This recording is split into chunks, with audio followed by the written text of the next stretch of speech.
Hi guys, welcome to Metal and Rock Zone, where metal never sleep, and neither does rock. It's Friday, new music out, and today I want to talk about Darkthrone. They have their 20th album out. It's called Astral Fortress, um, and actually it's an interesting band in many ways. I mean, those of you who know them, you probably know the whole thing, so I won't spend too much time on that. But they've been around for 35 years, and there's not a lot of bands that from, let's say, the early black metal scene that have survived that long. Mayhem probably, and a few others. But 35 years ago in Norway, uh, by two guys called Gilve Nagel and Ted Schellum, but that's not really cool, you know. So they took up the names Fenris and Nocturno, and Nocturno Occulto, I think.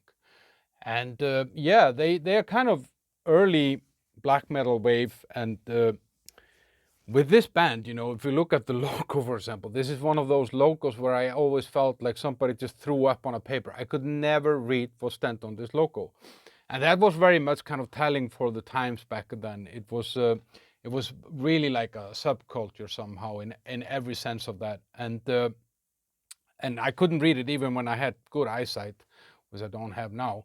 And they are responsible for what is called kind of the unholy trinity of black metal albums. That's the A Blaze in the Northern Sky, Under a Funeral Moon, and what's the third one? Transylvanian Hunger. So these three albums kind of are landmark albums in the black metal scene that kind of anyone who is into that knows. And I knew this stuff, you know. I never really listened to it in through the years. I mean, I heard it when it came, and you know, it was always there. It's, I don't know, it's kind of like whatever, you know, like the Black Album from Metallica. Everybody knows about it, but not might be that not everybody likes it or has listened to it a lot. Um, and yeah, they were kind of the second wave. I mean, the bands before them were like Venom and Bathory, to name a few. Merciful Fate, maybe to some extent, that kind of created the black metal scene, and then these guys and all the bands kind of took it onwards. And they started, their first album was a death metal album, though. It's called Soulside Journey, right? Yeah, Soulside Journey. And then they kind of went into black metal, and then they moved on to punk crust, speed metal, power metal a little bit. And the last three albums, including this one, have kind of moved them into the doom metal, but still kind of maintaining elements of that old sound and old feeling somehow. And I mean, and there are reasons for that. And I want to talk about that after I cover this album a little bit afterwards. I want to talk about how or why can they do this, you know, because I think a lot of bands that would have kind of taken their fans on a journey like this would have alienated a lot of their fan base. And I was really wondering why these guys can get away with it, and they have this kind of cult status. So Astral Fortress, uh, it's 7 songs, 40 minutes. The cover is really cool. It's on a frozen lake or something like that. Someone skating with I think it's from Panzerfaust era or something like that. Like, I don't remember, like 94 or something maybe, where that's on the back of the person who is ice skating there in the nature. And then the logo in the corner where you have no chance of reading what it says. So the first song, which was kind of the single of the album, is called Caravan of Broken Ghosts. And I like it. It's kind of cool acoustic intro. I wasn't sold on it in the beginning, but the more that I've listened, the more I like it. And then they speed it up a little bit after like 3 minutes, and feels a little bit kind of like thrash metal somehow, and then goes into kind of a death metalish outro. But all these three styles, you know, like thrash, blackish, death metal, under kind of a doomish feel, you know. A great song. The song number 2 is Impeccable Caverns of Satan. Great names, you know. And that starts off with like a really cool guitar riff, and there's a lot of them kind of throughout the album where I kind of felt reminiscences of this old kind of guitar riffish styles, but a bit more melodic on this one. And on this song, you can really feel what I know, or I read somewhere. They don't use a metronome. I think they make a claim, no metronome since 1987 or something like that, you know. And and they keep it really raw, and they do it on purpose, and I think that's one of the key elements of this band. I read somewhere that the drummer, said that he's deliberately unlearning drumming so that they maintain the rawness and the kind of the feel and the creative part.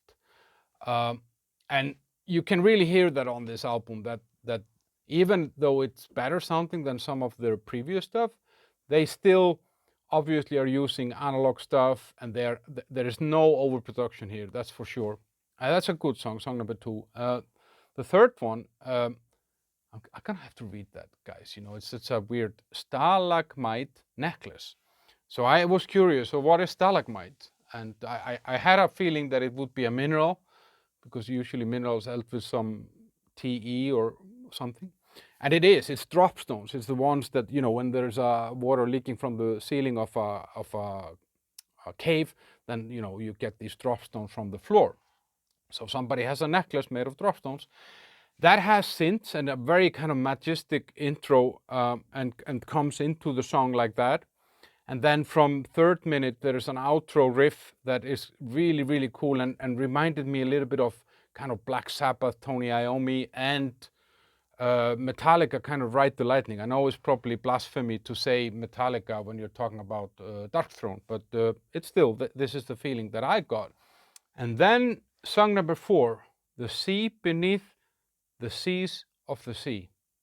I have no fucking clue where that sea is, but it's beneath some sea that is beneath another sea that is probably beneath one more sea. That has really cool effects on the intro. It's my favorite song on the album. It's 10 minutes long, but it doesn't feel like that, and that's usually good. If you have a 10-minute song that doesn't feel long, that means that they're on to something. It's very melodic, but still super, super dark.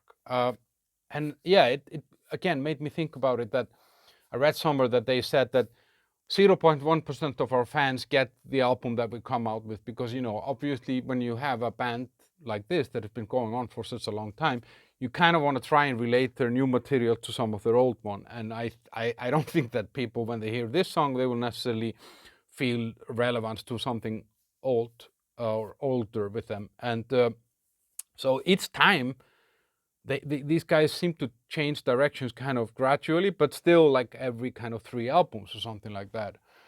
And yeah, I think in this song you can also hear that it's not made with modern technology. It's raw. It's very raw. And then song number 5, that is Kevorkian Times, and I think that, yeah, that's this Dr. Kevorkian that assisted suicide. So that's the inspiration for at least the title of that song. And I think on this song I can feel what they mean when they say that their most recent music is largely inspired by their own catalog, like not necessarily by external stuff. In previous albums they were talking a lot about like power metal and thrash metal and speed metal as influence, but they say now that they're more kind of inspired by their own previous work, and I think it kind of shines through on this song. It brings a nice kind of blast beat throughout the song, which I really liked, which, yeah, took me a little bit back to their older stuff. Song number 6 is called Kolbotn. That's the town which they're from, which is kind of south of Oslo in Norway. And it's called West of the Vast Forest. It's kind of, it's a 1 minute 50 seconds kind of piano, out of tune piano song. It would be great if these guys ever played live, which they haven't done since '96.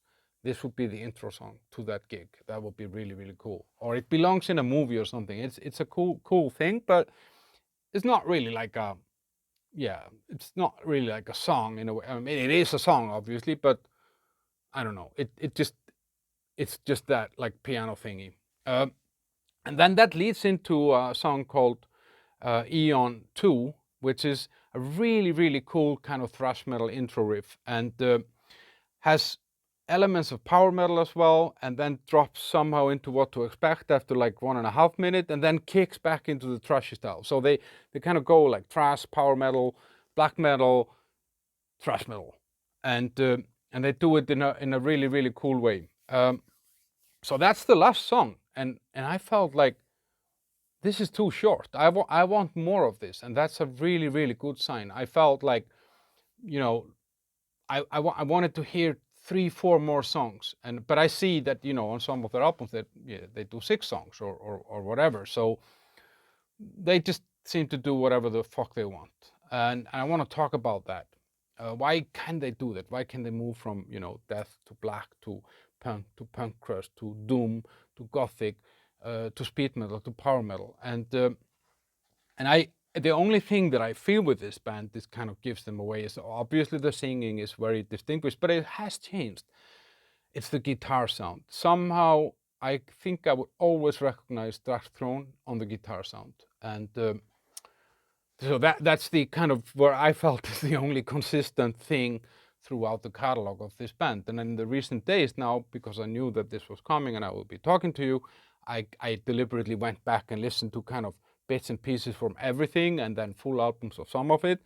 And yeah, it's the kind of the guitar sound. And why is it that they can do this? Why could they move us all with them somehow, or maintain loyalty of listeners? And I think one of the things is that they don't play live. So they are not under the pressures of the feedback from, I don't know, a live session. And I think a lot of this stuff would be difficult actually to play live, especially when there are just 2 guys in the band. And that's another thing. It's just the 2 of those guys, and they have known each other probably since they were kids. And so they don't need to negotiate or compromise with, 3, 4 other people, and that's always a good thing. And they've been recording most of their music in their bedrooms, like, or one of their bedrooms. I don't remember what it's called, Nacht or Hell or something, Hell Noctor or something. And so that means that there are kind of, fewer corners to cut somehow, or fewer things to deal with. They're deep into music. I've been reading some of their interviews. Especially Fenders, he seems to know everything about music. Even I think he has a music blog or something like that. And that, I think, that kind of makes them exposed to a lot of stuff that they have brought into their music. And that the attitude of unlearning and kind of keeping it raw, and meaning that they can kind of have this naive approach in some way. I think, like, I'm not in any way trying to compare myself, but I think when I knew the least about how to play an instrument, that's when I was most creative. And I'm not saying these guys don't know how to play their instrument, because they do, but I have a feeling that they never went to take it to a level where they think about finesse too much. It's more about feel and atmosphere. And they managed to kind of stay underground by, partially by not playing live and so on. And I think that allows them much more freedom than other bands would have. So, and also kind of removes that kind of commercial pressure that is, I think, often on bands. I am gonna give this album 9 out of 10. This is a really, really good album. It's too short. The pros of it is it's very creative. It has multiple styles. It incorporates multiple styles, and it has a better sound than I feel that it often has been. And they recorded this, I think, not in the bedroom. I think they went to a studio somewhere for this album and the last one before. The negatives, it's too short, and I think with this band, but that's just my personal choice. I get it that they deliberately do it like that. I would sometimes want the singing to be a little bit more forward in the mix somehow. But this is how they do it, and they've always done it, and I respect that. I can't really compare this album necessarily to their previous album. The one, Old Star, that came, I think, in 2018 or 19. I really, really liked that album. And I'm thinking, like, in 4 years, right? No, 19, 20, 21, 20, that's 4 years. Wow, what a magician. They have done 3 albums that are all good, and that's another benefit of not touring. These guys can really focus on making albums. So 20th album, guys, that's an achievement. And there is no sign that these guys are gonna go away, because they have plenty of time to write music. They have obviously a relatively simple setup with being just 2 guys. So I'm already looking forward to the next album. Let me know, guys, what you think. What's your favorite Darkthrone album? What's your least favorite? And what do you think about this album? And then, yeah, like, comment, and share and all that stuff. And have a great day. See you around. Bye-bye.